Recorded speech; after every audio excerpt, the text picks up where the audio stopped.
Boa noite, meus irmãos. É um prazer estar aqui essa noite com vocês, podendo compartilhar a palavra de Deus.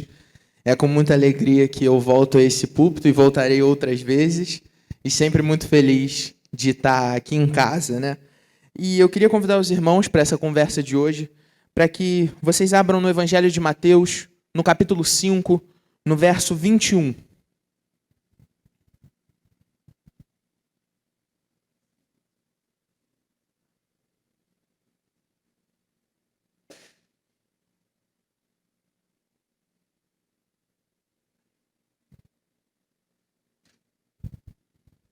Evangelho de Mateus, capítulo 5, verso 21.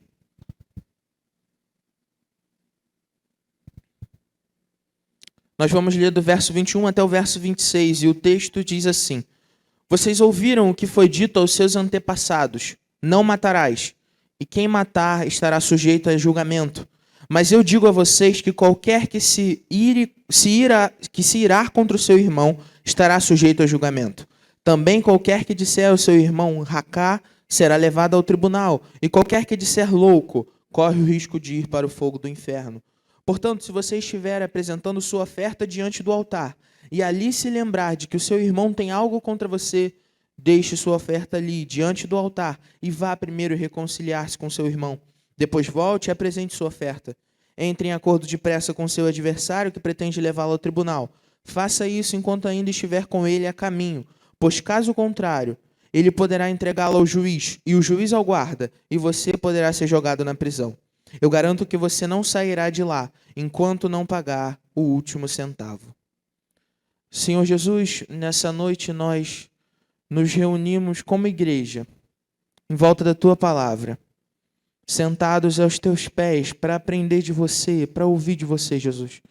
E nós te pedimos, fala conosco nessa noite. Que o mesmo Espírito que inspirou a Escritura aplique a Escritura ao nosso coração. Que nós possamos sair daqui transformados pelo poder da Tua palavra. Senhor Jesus, nós queremos abrir o nosso coração para Te ouvir. Fala conosco. É o que nós te pedimos nessa noite, no Seu santo nome. Amém. Meus irmãos, a raiva é uma experiência comum a todos os seres humanos. Todo mundo lida com raiva. Com certeza, a maior parte de nós, em algum momento, já teve até talvez um ataque de raiva. Isso é uma experiência compartilhada por toda a humanidade. Mas para o cientista Bruce Banner, a raiva não é um sentimento com o qual ele precisa lidar. É um ser que habita dentro dele e que tenta lutar por controle do corpo. A gente, claro, está falando aqui do Hulk, um personagem dos quadrinhos muito conhecido. O Hulk, ele é um ser que se move por raiva. Quanto mais raiva, mais força. Quanto mais ódio, mais poder. Então, o Bruce Banner, ele precisa lidar com esse ser que habita dentro dele. E ele precisa controlar a sua raiva, porque senão ele explode e vira um ser movido à destruição, que destrói todas as coisas. E quando tenta separado, se torna mais irritado e destrói mais ainda, e essa destruição só aumenta. Na versão do cinema de Bruce Banner, nós vemos ele numa batalha e antes de se transformar, ele diz: o meu segredo é que eu sempre estou com raiva. Naquela representação, o jeito que o cientista descobriu para lidar com o Hulk é não evitar a raiva, mas assumi-la. Assumir a raiva, guardá-la, acumular aquela raiva para que no momento necessário ele coloque para fora. Então o monstro surge e ele usa o poder da raiva para o que ele precisar fazer. Ali a gente vê uma representação de um herói que, embora lute com o monstro, se esforça para fazer o bem com toda aquela raiva que ele guarda dentro de si. É claro, meus irmãos, que isso é uma história em quadrinho, é um filme. Isso não é realidade. Não é assim que as coisas funcionam. Talvez a principal semelhança que há entre nós e o Bruce Banner é que nós caminhamos muitas vezes guardando raiva. Muita raiva. Acumulada, que vai se sobrepondo uma à outra, que vai se retroalimentando dentro de nós, e nós vamos guardando aquilo ali, até que chega o momento em que a gente explode. E aí, nesse momento, o resultado é o mesmo que fica depois de uma aparição do Hulk. Um rastro de destruição. Nós ferimos as pessoas com quem convivemos, nós magoamos as pessoas que nós amamos, Nós desrespeitamos pessoas que nós nem conhecemos numa briga de trânsito, numa briga no mercado. Nós explodimos e começamos a falar palavrões que não podem ser repetidos aqui aos nossos colegas de trabalho sobre o nosso chefe, criando um ambiente de completa desestruturação dentro do nosso trabalho. Nós caímos nas provocações de amigos na escola ou na faculdade, então nós explodimos num rompante que gera um tipo de estranheza e uma desconexão absurda. A verdade é que, enquanto o Hulk se torna mais forte, com quanto mais raiva tem, nós ficamos mais fracos à medida que alimentamos a nossa raiva. Quanto mais raiva, mais fraqueza para a gente. Mais os nossos relacionamentos são enfraquecidos, mais as nossas relações são quebradas, mais desconexão a gente experimenta. A diferença é que quando o Hulk destrói uma cidade e mata dezenas de pessoas, mesmo que no meio do caminho ele esteja tentando fazer o bem, na próxima edição do quadrinho, os roteiristas podem consertar isso. A gente salta no tempo, a gente esquece, a gente finge que aqueles danos não aconteceram. É uma história. Mas quando nós temos nossos ataques de fúria, quando nós machucamos as pessoas à nossa volta, então isso não é tão facilmente consertado. Não tem como lançar uma outra edição e corrigir aquilo ali ou fingir que nunca aconteceu. Nossos relacionamentos ficam marcados por aqueles episódios de raiva. E nós precisamos agora fazer alguma coisa. Se nós não fizermos nada, nada será feito. Não tem ninguém editando a nossa história. Não tem alguém por trás, desenhando o Hulk. Somos nós mesmos, machucando quem está à nossa volta. O Evangelho de Mateus, ele traz o seu autor no nome, Mateus ou Levi, ele era um dos 12 apóstolos de Jesus. Ele foi, antes disso, um publicano, ou seja, um coletor de impostos, e ele era muito mal visto pelos seus irmãos judeus, porque ele era um judeu que trabalhava para o Império Romano, e isso era um grande problema. E Mateus, a gente não tem muito mais coisa sobre ele, a gente não tem mais muitos relatos sobre ele. O que a gente sabe é que ele era um homem piedoso, porque ele, no seu próprio evangelho, se cita como um publicano, reconhecendo o seu erro anterior e se voltando para Jesus. E Mateus, ele é também uma testemunha ocular dos eventos que ele resolveu relatar no seu evangelho. Isso é importante, porque é alguém que presenciou aquilo ali. Mateus escreve o seu evangelho para judeus. Isso fica evidente por causa do jeito como ele constrói a narrativa do evangelho. E aí ele começa o seu evangelho justamente relacionando Jesus aos antepassados judeus. Então ele relaciona Jesus a Abraão e a Davi. Com qual intuito? Mostrar que Jesus é o Messias que havia sido prometido aos judeus, que veio conforme já estava escrito.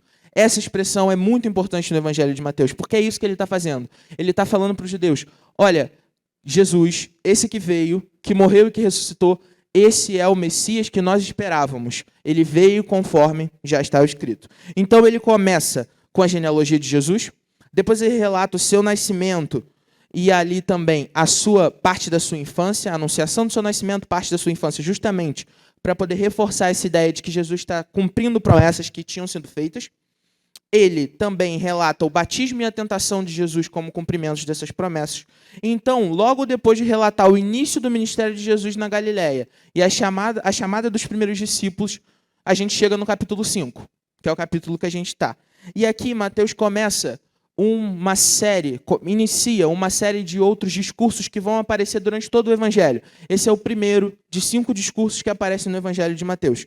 Esse discurso a gente conhece como o Sermão do Monte ou Sermão da Montanha. E é nele que a gente está. A gente está com os pés bem firmes nesse texto. É importante a gente saber que o Sermão do Monte ele serve como uma iniciação da parte de Mateus, no seu evangelho dos ensinos de Jesus. Ele resolve que o Sermão do Monte vai encabeçar aqueles ensinos que ele pretende entregar de Jesus, e a gente mais à frente vai descobrir por quê.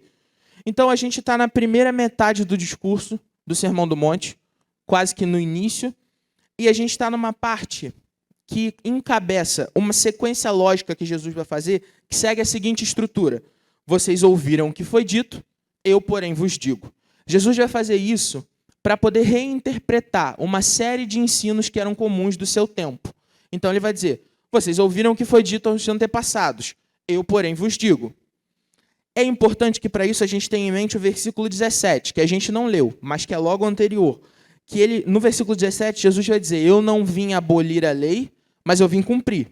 Isso é importante para que a gente não pense que o que Jesus está fazendo é desautorizando a lei de Deus. Não. Jesus só está reinterpretando a lei, porque havia um equívoco no ensino do seu tempo. E ele está mostrando que a lei precisa ir para um lugar muito mais central na existência humana. E a gente vai falar sobre isso.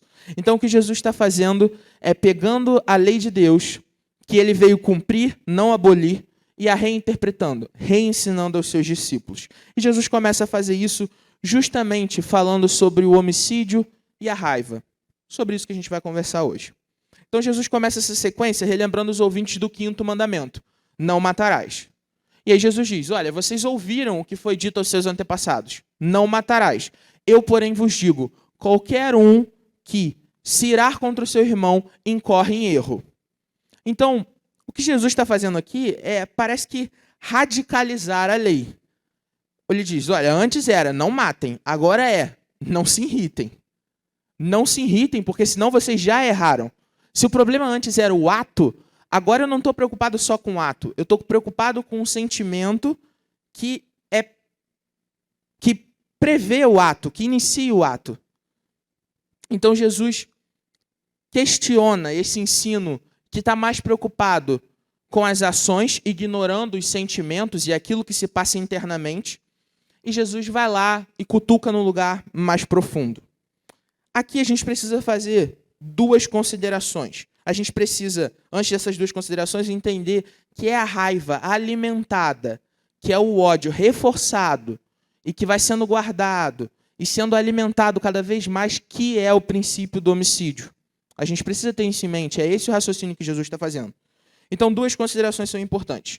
Em primeiro lugar, embora a maioria das pessoas nunca vão tirar a vida de outro ser humano, ainda assim nós não podemos duvidar da maldade do coração humano. Por quê? Vamos olhar para os casos de homicídio que a gente pode ver, milhões deles diariamente pelo mundo. Muitos deles vão ser, sim, cometidos por criminosos, por psicopatas e coisa e tal. Mas nós sabemos que muitos deles não. São cometidos por pessoas comuns, pessoas que estavam vivendo as suas vidas e em algum momento aquilo acontece. É de uma hora para outra? A gente sabe que não. Não é de uma hora para outra. Isso não acontece da noite para o dia. Mas são pessoas que às vezes estão caminhando do nosso lado, que a gente cruza por elas na rua, porque elas não são seres extraídos da sociedade, mas gente como a gente. Então, o que faz um homem matar a sua esposa? Ou o que faz um homem adulto espancar uma criança repetidas vezes até que ela morra? Ou o que faz um vizinho atirar no seu vizinho por causa de um som alto? Ou numa briga de trânsito, alguém socar a cara do outro e espancar o outro até que ele morra? O que justifica esses surtos? Essas pessoas são todas doentes, são exceções? Não, meus irmãos. Essas pessoas são simplesmente pessoas que viveram orientadas pela raiva. Elas são como Bruce Banner. Elas acumulam aquele ódio, um ódio de tudo e de todos, por várias razões, e em algum momento elas explodem. E quando elas explodem, tudo pode acontecer. Às vezes podem ser ofensas verbais, às vezes podem ser agressões físicas. Por vezes a morte vem, porque é da ira que a morte nasce. Em segundo lugar, a gente precisa saber que Jesus está apresentando aqui no Sermão do Monte, por isso é interessante que Mateus escolha iniciar o seu evangelho, os ensinos de Jesus, com esse sermão, o que eu vou chamar de código de conduta dos cidadãos do reino de Deus. A imagem do reino de Deus é muito importante para Mateus, e ele também vai falar sobre ela em vários momentos. Jesus veio instaurar esse reino dos céus, esse reino de Deus, implementar esse novo reinado, onde a gente não vive mais cativo ao pecado, mas vivemos como cidadãos do reino de Deus. E há, então, uma diferença de vida entre aquele que vive cativo do pecado e o que vive como cidadão do reino de Deus. Então, Jesus, no Sermão do Monte, apresenta essa espécie de código de conduta. Jesus está mostrando como esses homens e mulheres que estavam escutando ele, que foram alcançados pelo Evangelho, que creram no Evangelho e que agora são cidadãos do reino de Deus, como eles precisam viver. E isso fica evidente no versículo 20, que é o versículo anterior ao trecho que a gente leu. No versículo 20, o Jesus vai dizer: se vocês não tiverem uma justiça que excede e muito a dos fariseus, vocês não podem ser cidadãos do reino dos céus. Aqui é importante que a gente saiba quem são os fariseus. Os fariseus são uma seita religiosa do judaísmo, os mestres da lei. Eles são completamente empenhados em interpretar a lei de Deus e em cumpri-la. Isso é verdade. A gente, no momento histórico que a gente está, muito a gente escuta sobre os fariseus e às vezes a gente tem uma imagem de que esses caras eles são como se eles fizessem tudo de qualquer jeito. Não. A acusação contra os fariseus da parte de Jesus é a hipocrisia, não a negligência. Eles não são negligentes, eles são homens dedicados. A questão é que eles estão empenhados em viver uma vida de aparência. Então, um fariseu não vai matar alguém, mas ele não se importa em se irar. Ninguém tem nada com isso. Um fariseu, ele vai se encher de si por dentro, ele vai ter inveja, mesmo que isso não leve ele a roubar a coisa de alguém. Tudo bem, ele não vai roubar, mas ele sente inveja. Ele sente ódio pelo outro. A questão do farisaísmo é que ele é embasado completamente na hipocrisia. Eu preciso ter uma aparência justa. Eu preciso parecer bom. Aquele ditado, a mulher de César não precisa ser justa, ela precisa parecer justa. Não importa o que eu faço escondido. O que importa é o que eu faço onde todo mundo vê. O que Jesus está dizendo para esses homens e mulheres aqui, e também para nós hoje, é que nós não podemos viver uma vida embasada em hipocrisia. Porque os personagens que nós criamos, eles se desfacelam muito facilmente, meus irmãos. Nós podemos ter uma aparência de longanimidade, de paciência. Eu posso ser muito caridoso na igreja, eu posso falar com os meus irmãos com uma vozinha calma. Os irmãos sabem que não é o meu caso, mas isso pode acontecer, de você falar muito calmamente e tudo mais. E em casa, você arrasa com a sua esposa, você arrasa com seus filhos, você arrasa com seu marido, você arrasa com seus pais. O fato é que a aparência, ela se quebra muito facilmente. Os personagens que criamos, eles não têm muita validade. O que Jesus quer é que aqueles homens que os escutam, que aquelas mulheres que estão ali aos seus pés, levem a lei para o coração. É lá que ela precisa estar. É no coração dos ouvintes que Jesus quer aplicar a lei. Então o problema não é se você tem um rompante de ira e mata alguém. O problema é se você alimenta essa ira dentro do seu coração. Porque isso diz muito mais sobre quem você é. Toda vez que a gente chega em público e faz uma grande encenação, isso não fala muita coisa sobre a gente. É o que a gente faz escondido, é o nosso coração, aquela coisa que a gente deixa guardado. É isso que mostra quem a gente realmente é. Jesus está empenhado em fazer com que os seus ouvintes sejam diferentes, de dentro para fora, internamente. É isso que ele quer, levar a lei ao coração. Jesus não veio abolir a lei, Jesus, pelo contrário, ele veio cumprir a lei e fazer com que os seus servos a cumpram ou a desejam cumpri-la de um jeito ainda mais dedicado do que os fariseus faziam. Não com hipocrisia, mas com verdadeira dedicação.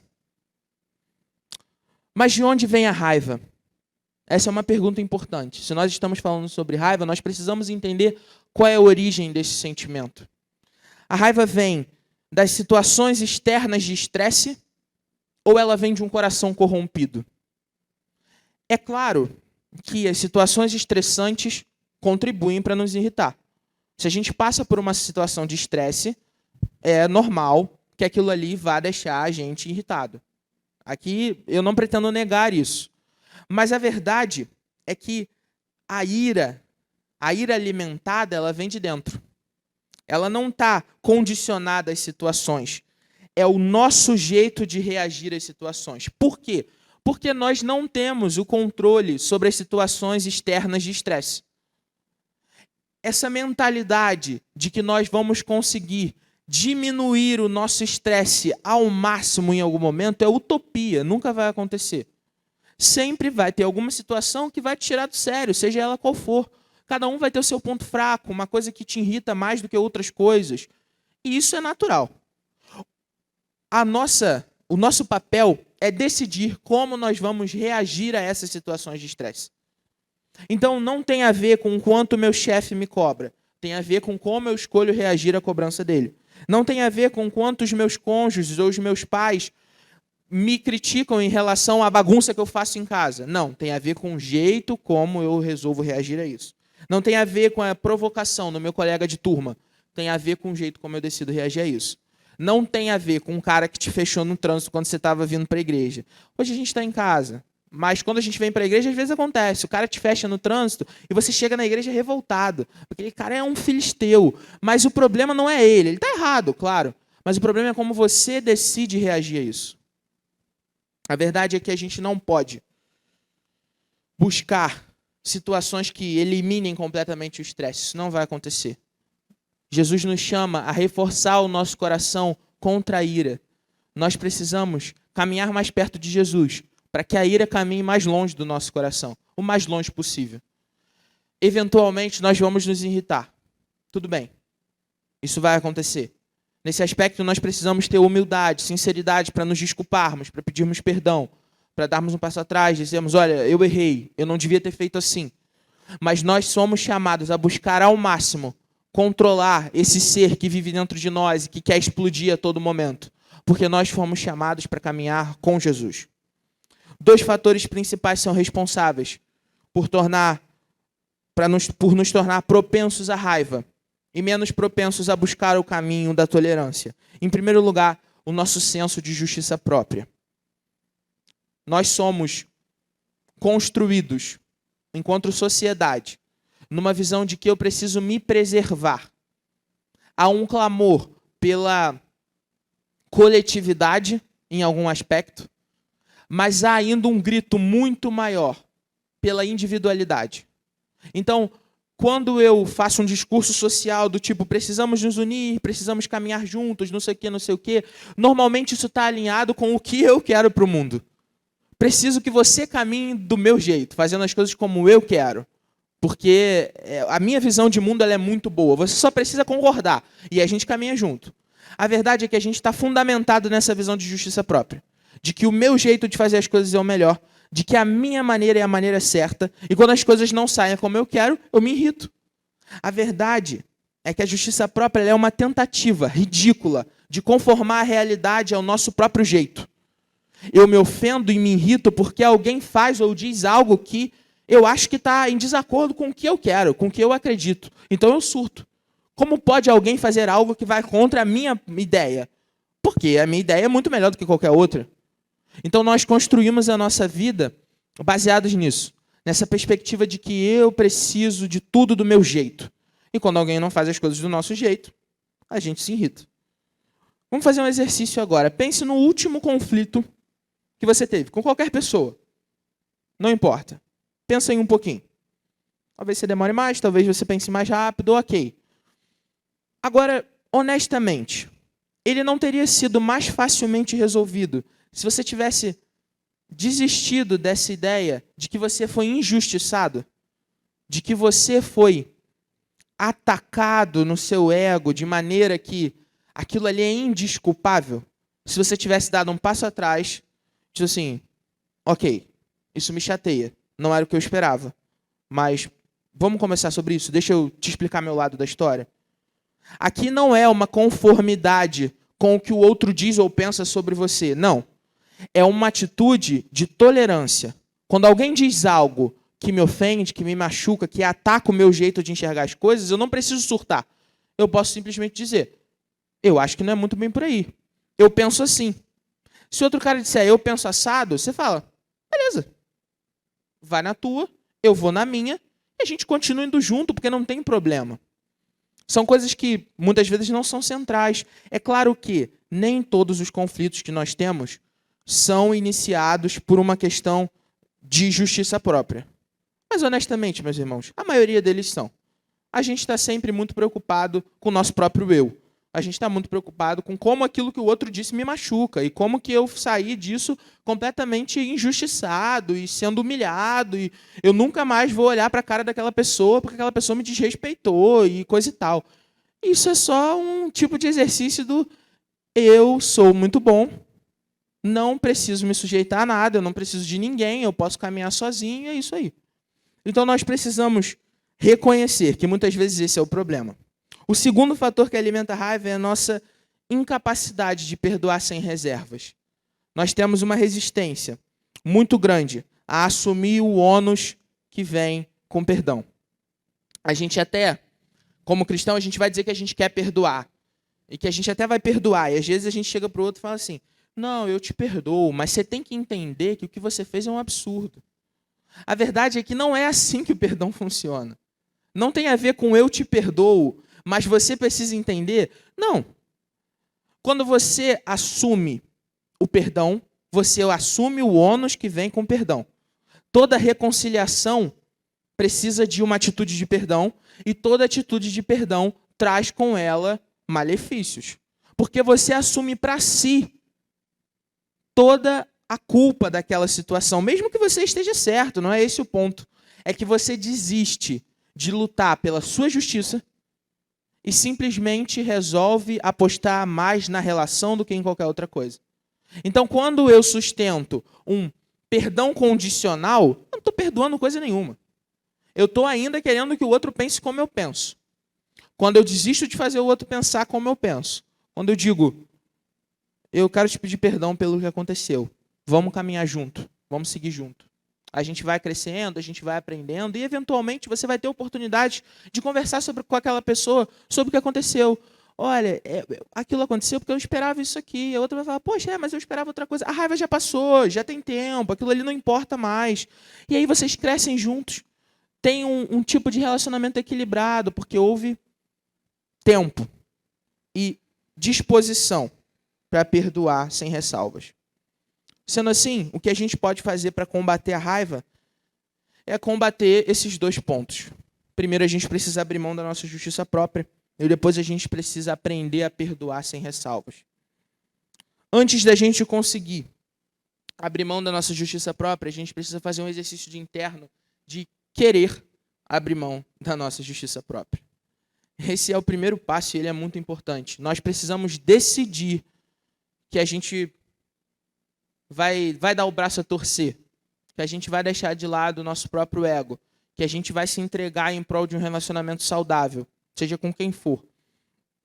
Isso é custoso, mas nós precisamos tomar essa decisão. Só nós podemos tomá-la, ninguém pode tomá-la por nós, ninguém vai tomá-la por nós. É nosso papel, nós precisamos decidir. Esse é o primeiro passo. E depois que nós tomarmos essa decisão, agora nós precisamos então levá-la a cabo, executar essa decisão, fazer isso acontecer.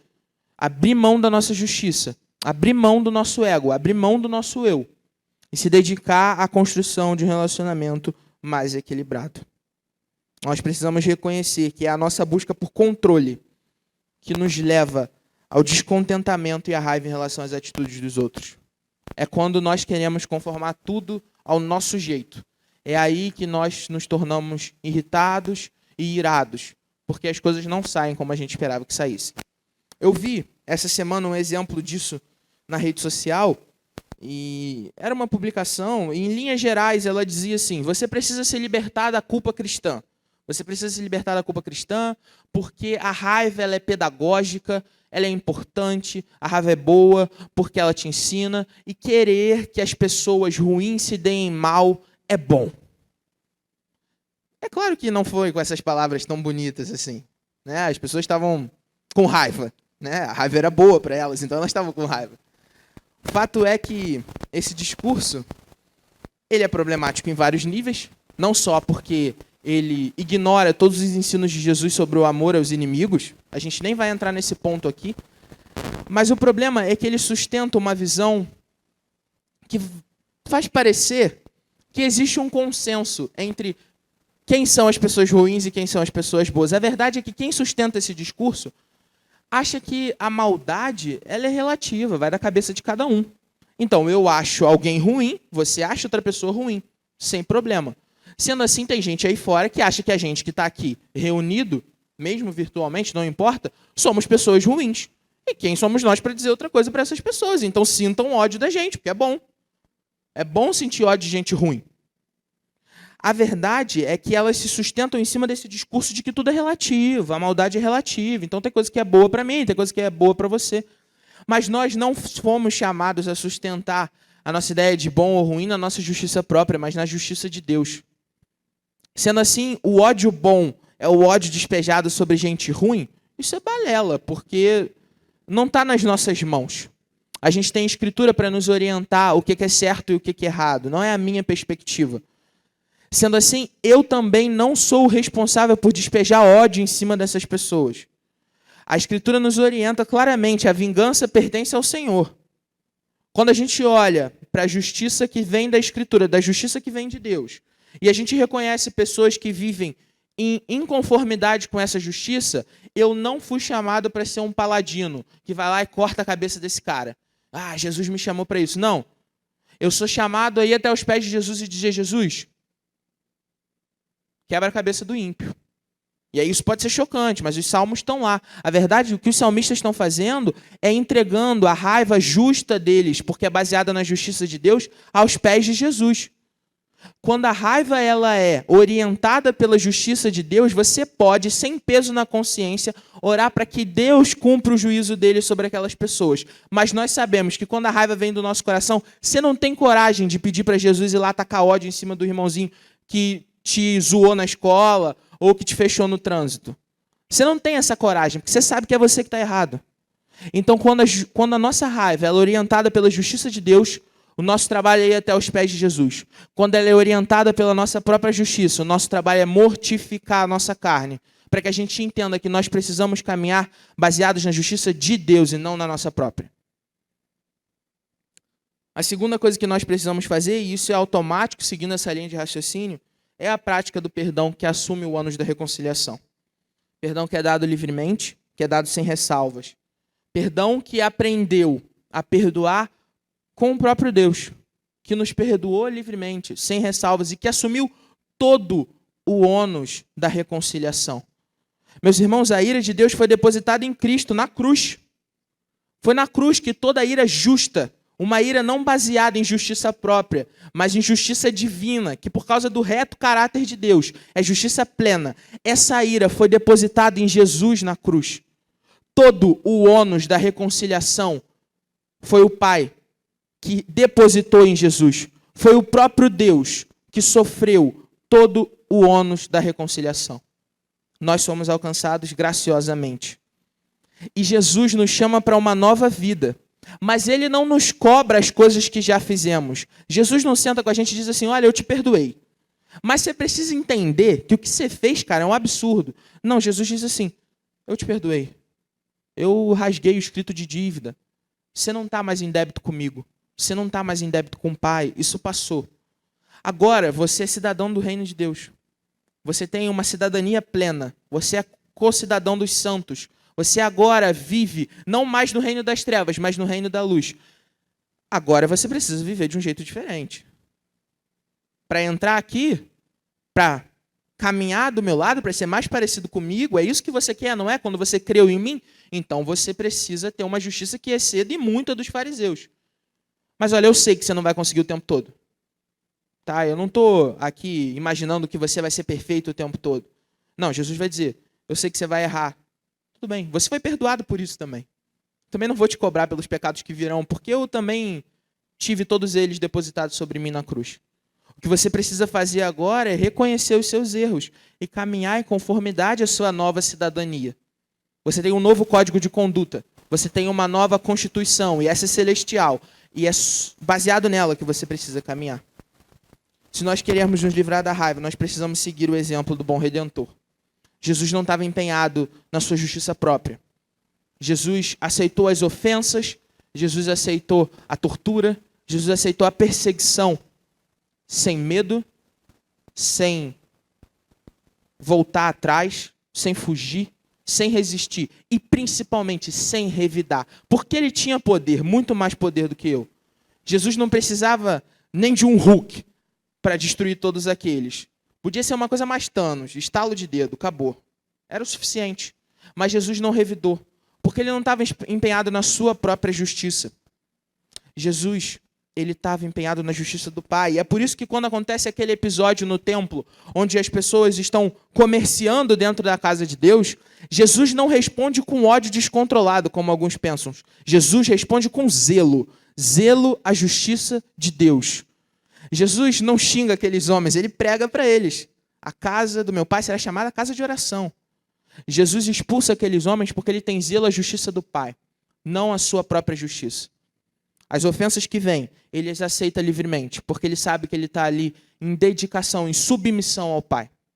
E é por isso que nos seus momentos finais, enquanto ele está morrendo na cruz, uma das suas últimas palavras é: Pai, perdoa esses que eles não sabem o que eles estão falando. Perdoa eles porque eles não entendem.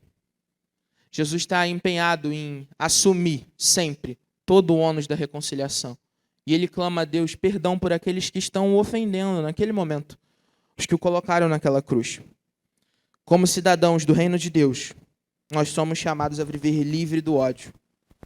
Não como Bruce Banner, que precisa conviver com a raiva e vai guardando a raiva, esperando o dia em que o Hulk vai precisar ser libertado. Não. Mas como Jesus, que abre mão da sua justiça própria, que abre mão daquilo que lhe ofende e que caminha em conformidade com a justiça do Pai. Se nós fomos salvos pelo Espírito de Cristo, precisamos andar pelo Espírito de Cristo. E que Deus nos dê graça para fazermos isso. Vamos orar?